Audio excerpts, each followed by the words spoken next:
नमस्कार, मैं जनता गौतम और 49वां दिन है आज उस गतिरोध का, उस प्रदर्शन का, उस विरोध का जो कि किसान कानूनों के नाम पर चल रहा है। लेकिन आज एक और बड़ी घटना वहाँ पर देखने को मिली। आज लोहड़ी भी है और लोहड़ी के नाम पर इन लोगों ने आज वहाँ पर तीनों किसान कानूनों को या कृषि कानूनों को या दो कृषि कानूनों और एक उपभोक्ता कानून की जिस तरीके से प्रतियां जलाई गई है, प्रधानमंत्री मोदी के खिलाफ नारेबाजी हुई है, उसके बाद ये बहुत ज़्यादा आलोचनीय स्थिति पैदा की गई है। और उसके साथ साथ राकेश टिकैत का एक विवादास्पद बयान आया सामने। राकेश टिकैत ने कहा है कि सरकार ने 10 साल पुराने जो डीजल ट्रैक्टर्स हैं उनको, चूँकि ज़्यादातर सारे के सारे ट्रैक्टर डीजल से ही चलते हैं, और सरकार ने जो 10 साल पुराने ट्रैक्टर को बैन कर दिया है, हम इस सरकार को उन्हीं पुराने ट्रैक्टर को दिल्ली की सड़कों पर दौड़ा कर दिखाएंगे।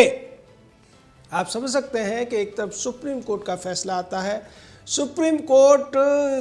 संविधान के दायरे से थोड़ा आगे बढ़ते हुए सरकार द्वारा बने हुए कानूनों को स्थगित करता है, सरकार इस पर मान भी जाती है, सुप्रीम कोर्ट कमेटी बनाती है, लेकिन उसके बावजूद राकेश टिकैत टाइप के जो लोग हैं, जो कभी दिल्ली पुलिस में सिपाही हुआ करते थे, वो अपने आप को भारत के संविधान से, भारत के कानून से, भारत के सुप्रीम कोर्ट से और भारत के हर नियम से ऊपर बताने की कोशिश कर रहे हैं। और राकेश टिकैत जिस तरीके से जो ग्रीन ट्रिब्यूनल का फैसला है, सुप्रीम कोर्ट की जिस पर मोहर है, उस फैसले को भी तोड़ने की बात करते हुए नजर आ रहे हैं। राकेश टिकैत को यह लगता है कि इस समय वो भारत के सबसे ज़्यादा शक्तिशाली या सबसे ज़्यादा दबंग व्यक्ति हैं और इसीलिए वो ऐसी खुलेआम घोषणा करने की हिमाकत कर पा रहे हैं।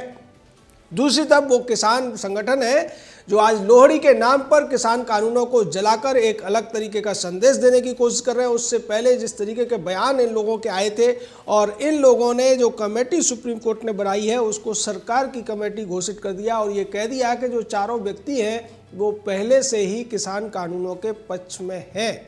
अब इन लोगों से कोई ये पूछे कि जो भी समझदार व्यक्ति होगा, अगर उन कानूनों में कुछ भी किसानों के विरोध में नहीं है तो फिर उनका विरोध कैसे कर सकता है, उसे समर्थन ही करना है। और इसीलिए ये डरे हुए हैं, इसीलिए जब भी ये बात आती है कि क्लॉज बाय क्लॉज आपको स्पष्टीकरण देना है, तर्क देना है और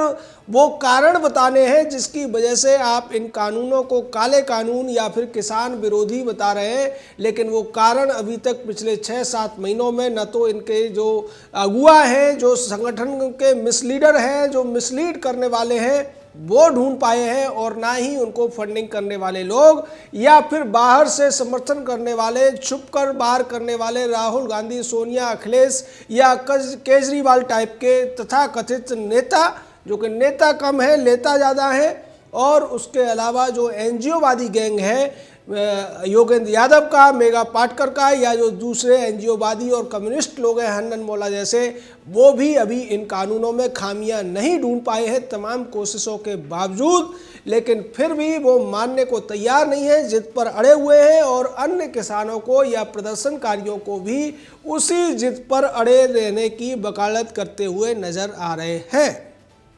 अब आप सोच सकते हैं कि जब तर्क की बात की जाती है, जब हम ये कहते हैं कि आदमी को तार्किक होना चाहिए और मनुष्य को तार्किक प्राणी कहा जाता है, लेकिन यहाँ तो तर्क को ही दरकिनार करने की बात की जा रही है और सिर्फ कुतर्क किया जा रहा है। कुतर्क के नाम पर ये लोग कैसी कैसी हरकतें कर रहे हैं, उसका एक नमूना भारतीय किसान यूनियन के जो हरियाणा के संगठन है उनकी तरफ से सामने आया और उन्होंने ऐलान कर दिया है कि 26 जनवरी पर वो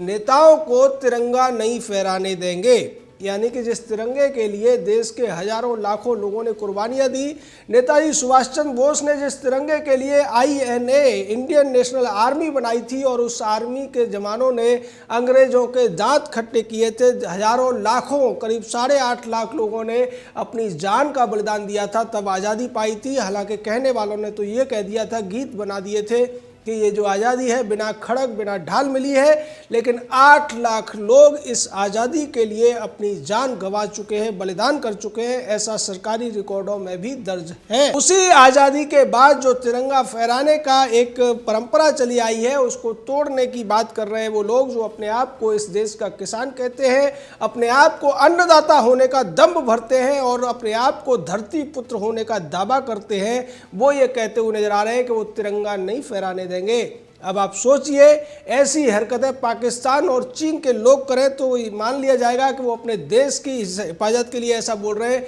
लेकिन भारत में रहने वाला व्यक्ति, भारत की खाने वाला व्यक्ति, भारत की जो परिधि के अंदर पनपने वाला व्यक्ति अगर ऐसे दावे करता है, निश्चित तौर पर उसकी बुद्धि पर आपको हंसी आनी चाहिए और आपको उसकी आलोचना करनी चाहिए। लेकिन इसको बढ़ावा कौन दे रहा है? सोनिया राहुल टाइप के जो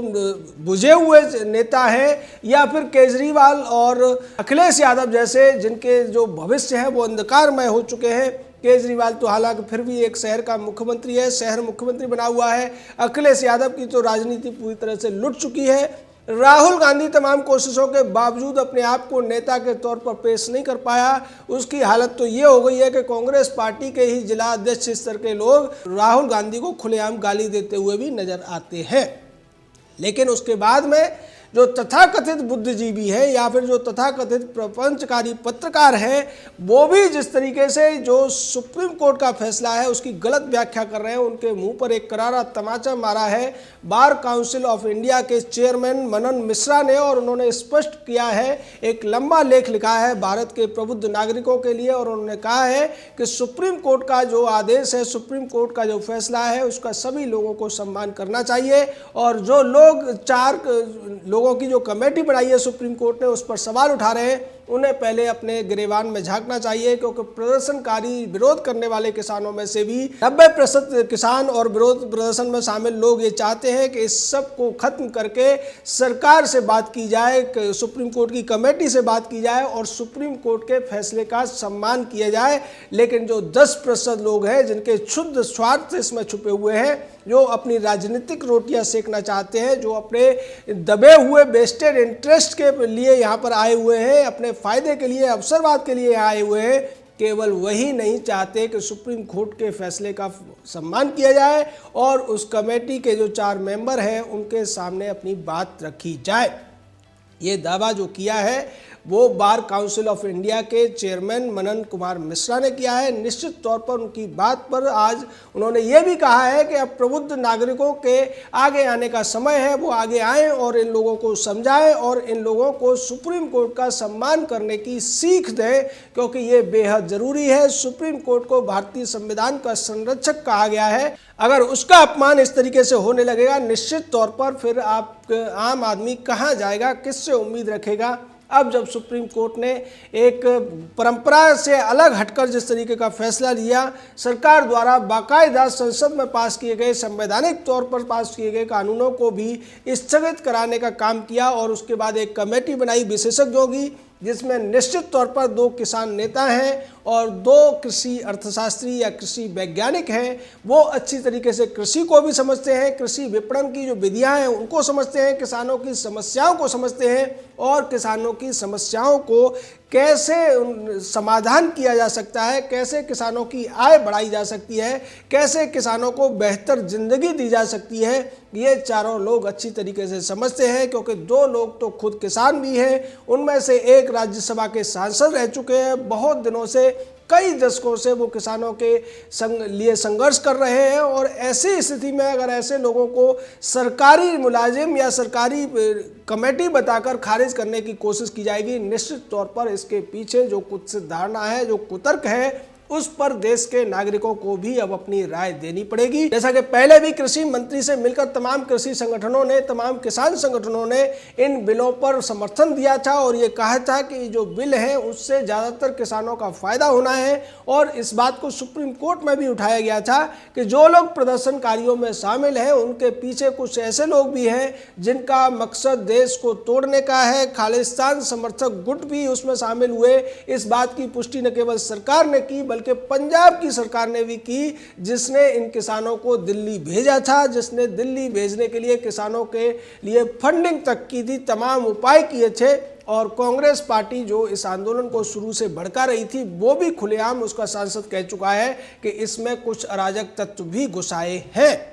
लेकिन दूसरी तरफ जो लोग इस पूरे के पूरे आंदोलन के ड्रामे को चलाते रखना चाहते हैं, अनंत काल तक इसको चलाने की बात कर रहे हैं, उनको सुप्रीम कोर्ट के चीफ जस्टिस ने भी कार्रवाई के दौरान ये कहा था कि अगर आप लोग समाधान नहीं चाहते हैं, आंदोलन ही करते रहना चाहते हैं तो करते रहिए, लेकिन इस तरीके से रास्तों को ब्लॉक करके दिल्ली को घेराव करके आपको आंदोलन नहीं करने दिया जाएगा, आपको कानून व्यवस्था का पालन करना पड़ेगा। और उसके लिए उन्होंने स्पष्ट तौर पर दिल्ली पुलिस को और प्रशासन को ये छूट दी है कि वो व्यवस्था बनाए रखने के लिए जो भी आवश्यक कदम है वो कर सकते हैं, उन्हें अपना सकते हैं। उसमें किसी भी तरीके से कोर्ट का कोई भी हस्तक्षेप नहीं होगा। इसके अलावा केंद्र सरकार ने जिस तरीके से एक और याचिका दिल्ली पुलिस की तरफ से लगाई गई कि जो 26 तारीख की रैली के नाम पर अराजकता फैलाने की कोशिश या साजिश बनती हुई नजर आ रही है, ट्रैक्टर रैली के नाम पर, जिसको के सिख फॉर जस्टिस नाम के आतंकवादी संगठन ने भी, आतंकवादी संगठन जिसको घोषित किया जा चुका है पहले ही, उसने भी उसे केसरिया रैली कहने की कोशिश की। और उसी रैली की बात राकेश टिकैत जैसे लोग करते नजर आ रहे हैं, जो कह रहे हैं कि 10 साल पुराने ट्रैक्टर भी उसमें लेकर आएंगे। उसको लेकर दिल्ली पुलिस सुप्रीम कोर्ट में याचिका पहले लगा चुकी है, जिस पर सुप्रीम कोर्ट का ऑर्डर आना बाकी है। और ये लोग कान खोलकर सुन लें कि इस याचिका पर सुप्रीम कोर्ट का जो ऑर्डर आएगा वो लॉ एंड ऑर्डर बनाए रखने के हित में आएगा। रैली की परमिशन सुप्रीम कोर्ट किसी भी हालत में नहीं देगा। और एक बार सुप्रीम कोर्ट ने ये आदेश जारी कर दिया, ये इंजक्शन दे दिया, उसके बाद राकेश टिकैत तो क्या, उसके फरिश्ते भी उस रैली को पूरा नहीं कर पाएंगे। इसलिए